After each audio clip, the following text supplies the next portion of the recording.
Se a sua Ford Ranger está fazendo um barulho estranho no motor, fique ligado.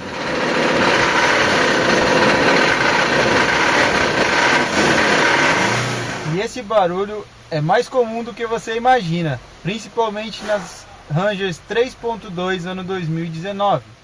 E esse defeito ele acontece devido ao tensionador da corrente de comando, que ele acaba perdendo a eficiência e deixando ela frouxa. Então ela vem a dar esse barulho, às vezes é alto, às vezes é um pouco baixo e depois vai piorando. Especificamente nesse carro, ele causa um ruído metálico. Então se você já está reparando isso aí no seu carro, já corre para a oficina para resolver, porque isso pode trazer um problema muito maior. Mas por que isso acontece?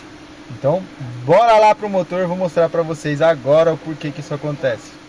Aqui já está tudo desmontado, eu vou estar mostrando para vocês agora. O tensionador aqui, ó, ele é responsável por manter a correia esticada e manter tudo funcionando perfeitamente.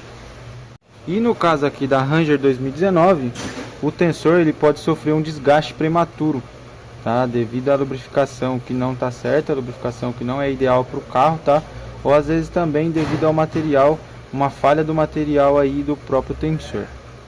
E quando esse tensor aqui fica frouxo, a corrente fica batendo aqui em cima, ou às vezes nas laterais, ou até mesmo na tampa que vai aqui na frente. E acontece o que muitos proprietários vêm reclamando, que é o barulho muito alto, às vezes baixo, mas incômodo, né?